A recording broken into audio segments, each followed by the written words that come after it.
Kırmızı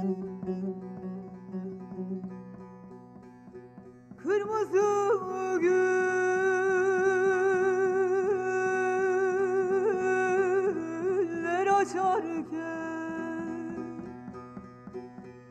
Seyda bülbül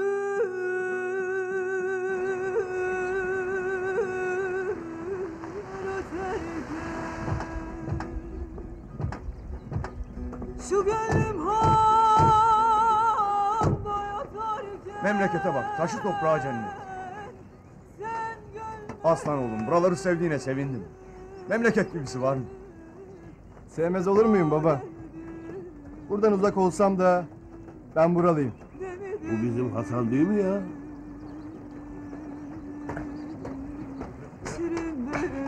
Evet dedim, evet o. Duyan da der ki sanki Ali bizim çocuğumuz değil. Vallahi içime doğmuştu. Cebrail dede de burada. Nasıl bildin baba? Vallahi Cebrail dedi. Bunlar kim? Almancı Hasan'la çocukları. Gelir geçer Selamun aleyküm. Selam. Nasılsın dedem? Hoş gelmişsiniz. Hoş bulduk. Hoş Ver elini geldin. öpeyim de. Hoş bulduk. Hoş geldin. Sağ olasın. Hoş bulduk. Hoş geldin. Ben sizi bu sene gelmeyeceksiniz zannettim. Nasıl gelme? Kim Bu bunlar? oğlum Ali, bu da Veli. O kadar büyüdü bunlar ya. Maşallah maşallah Öpeyim dedi. maşallah. Geç bakalım. Hadi. Selamünaleyküm. Hoş bulduk. Hoş bulduk. Hoş bulduk. Hoş bulduk. Merhaba, hoş geldin. Sağ olasın. Hoş bulduk. Merhaba. Hoş bulduk. Tekrar hoş geldin. Hoş bulduk. Sefalar getirdin. Hoş bulduk. Sağ ol. Cebrail dede daha iyisin inşallah. Çok şükür. Maşallah törede büyümüş. Büyüdü ya.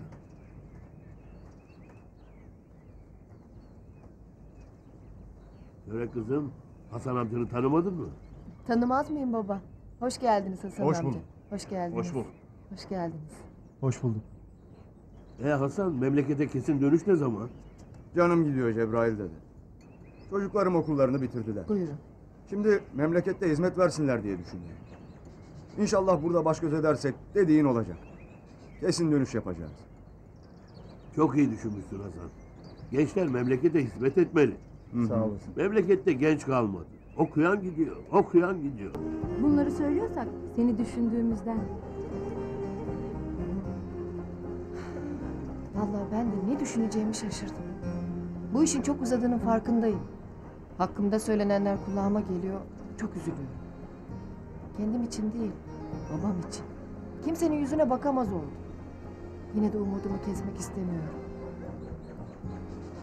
Sanki bir gün Azat gelip beni babamdan isteyecek gibi hissediyorum. Bunu Azat'a açık açık söyle. Senin de dediğin gibi insanların konuşmasının önüne geçemezsin. Söylemedim mi? Hepinizin içinde sevdamı haykırmadım mı ona? Gururumu hiçe sayıp orta yerde ağlamadım mı? Kesin konuşman lazım Töre. Azat'a de ki ya gel beni iste ya da unut. Cevabından korkmasam bunu çoktan yapmıştım. Nasıl, hazırlık tamam mı? Her şey tamamdır ağam. Sado'nun yanında konuyu açamam. Benim haberim yokmuş gibi davranacaksın, tamam mı? Zado geliyor. Gel Sado kardeşim, gel. Gel lan aslan kardeşim, gel. Senin düğününü 7 cihana duyurmazsam bana da katır oldu demesinler. Sen ne diyorsun abi? Ortada hiçbir şey yok. Gelinlerdeki düğünü duyurasın. Senin dediğin 7 cihana duyurulacak düğün. Bulacağın geline göre olur. Sanki yeni bir helin bulmuş gibi konuşuyorsun. Ne diyeyim, maşallah bu. Hiç işte, boş boş konuşuyor. Helin ne ki? Biz demişsek 7 cihana duyuralım diye bulmuşuzdur herhalde daha güzeldi. Helinde laf mı? Helin daha müjdesi değildir. Soylu, soplu, cemaat kızı, dede torunu. Yanlış düşünmüşsünüz. Buna maşallahın değil, şahsın karar vermesi gerekiyor. Tabii şahıs karar verecek. Akıllım. Bu kızı, dediğimiz kızı görmek için 7 tane demir kapıyı aralaman gerek. Hey hey! Cenk etmen gerek, cenk! Bu iş akıl işi Sado. O da yalnız maşallah da var. Hele o kapıları tek tek bir aralayayım. Hadi bakalım yolcu yolunda gerek maşallah. Aferin maşallah elin boş gitmiyorsun. Bu ilk ziyaretin bile bana yakışır olmalı. Şüphem mi var ağam? Elim boş gider Hadi. miyim hiç? Hadi eyvallah. Hadi güle güle. Eyvallah Sado. Hadi Allah utandırmasın. Şansınız açık olsun. Sağ olasın ağam. Hadi bakalım.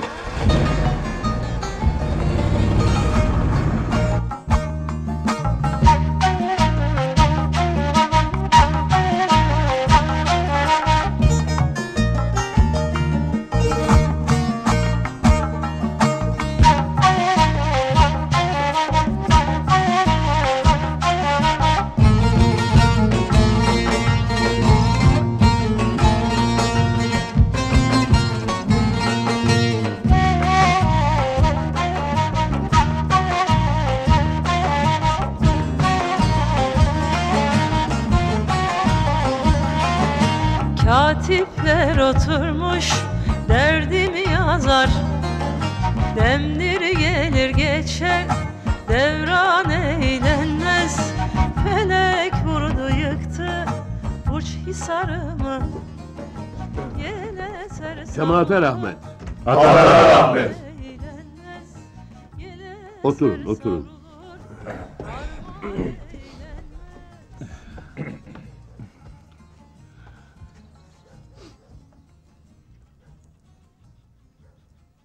Efendim, Şerok Katıroğlu'nun selamlarını getirmişim.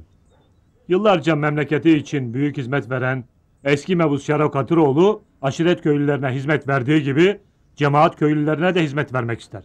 Şahsınız bölgemizde sevilen sayılan biri olduğunuzdan sizlerin de düşüncelerini alarak her türlü hizmeti yol, su, elektrik, okul, hatta evlenemeyen ve çocuklarını sünnet ettiremeyen vatandaşlarımızın dertlerine ortak olmak isteriz. Sizlerle tanışmak bugüne nasip olmuştur. Eşiğimizden içeri giren her insan bizim misafirimizdir. Söylemiş olduğunuz hizmetler fakir insanlarımız için bir nimettir. Ancak bu söylediklerinizin bir karşılığı vardır diye düşünüyorum. Yoksa yine seçimlerin yaklaştığı bir dönemde her mebus gibi Katıroğlu'nun da tekrar mebus seçilmesine karşılıksa, ben Ali Dedeoğlu olarak apaçık halkımı kandıran, oydan oya gelen mebus adaylarının kuru gürültülerine çok şahit oldum. Niyet buysa biz yokuz. Sizlere misafir olmamın nedeni tamamen bunların dışındadır. Şero ağamın tekrar mebus olmaya niyeti yoktur. Zamanında telafi edemediğimiz bir eksikliği cemaat köylüleriyle paylaşmak ister. Zaman zaman aramızda dolaşan nifak tohumlarını önlemek için akraba olmak, hatta akrabadan daha öte kirve olmak ister. Şero ağa der ki, ta bizden çok uzak, Beritan aşiretiyle bile kirve olmuşsunuz. Bu bizi kıskandırmıştır. Biz bugüne kadar bu eksikliği niye kapatmamışız der. Bu düşüncelerinizi cemaatime aktaracağım.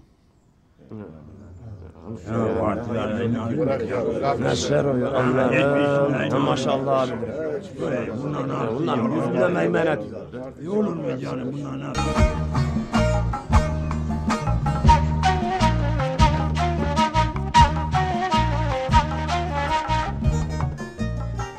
Cemaate rahmet.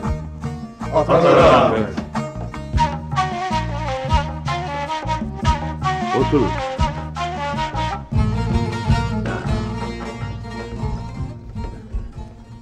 Hoş geldiniz, safalar getirdiniz. Kardeşim Cemil. Köylerimiz 3-5 kilometre. İlla ki hayra vesile bir şey mi olacak? Veyahut bir cenaze mi olacak seni burada görmek için? Cebrail dedi. Şimdi konuyu başka yere çekmeyelim. Eğer bir destur verirseniz töre kızımızı oğlumuz Ali'ye Allah'ın emri, peygamberin kavliyle istemeye geldik. Biraderlerimin bu sene memlekete gelmeleri bu hayırlı iş içindir. İyi ya Cemil kardeş, bak ne güzel anlatıyorsun. Hayra vesile olmuşuz ki Hasan memleketine gelmiş. Hele çocuklarımız bir dışarı çıksınlar da biz bize konuşalım.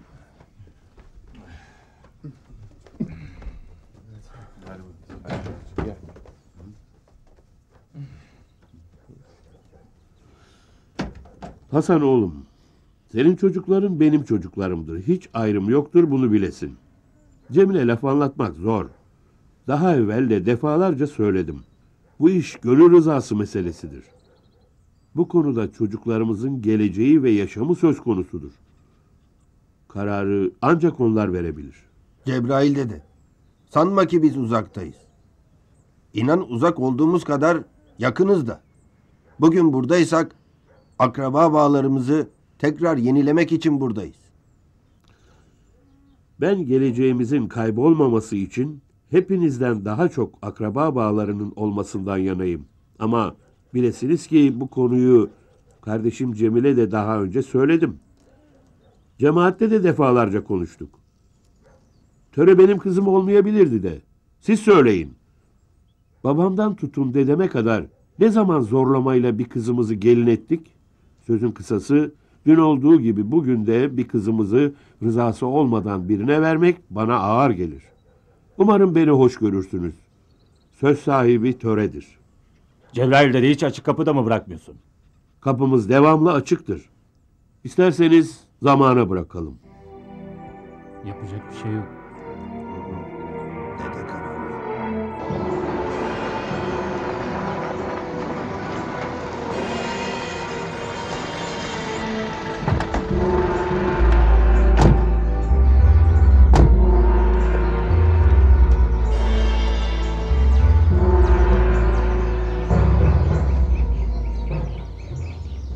Ne oldu maşallah? Görmüşem Sado. Huri mi desem, melek mi desem. Vallahi bütün cemaat köylerini aydınlatmıştır. Bundan sonra beni dinleyesen. Maşallah her şeyi yoluna koymadan sakın bu kızı görmeye kalkma. Karşısında erirsin vallahi. Dalga geçme. Sonuçtan haber ver. Sonuçtan. Gidelim görelim şu kızı. Durum nedir maşallah? Vurup kırıp geçirmişim. Dur önce ağzım kurudu. Gönülleri fethetmişim. Şero kardeşine kız isteyecek. Maşallah da elçi olacak. Var mı bunun önünden kurtuluş? Sonuca gel maşallah. Ağam bu pırasa mıdır ki bakkaldan alasın? Kapı aralanmıştır. Maşallah kurbanlar kesilmiştir. Cemaat seni istiyor ağam. Sado'yu görmek ister. O kız bu eve gelin gelirse güneş gibi doğar, dostumuz düşmanımız da çatır çatır çatlar.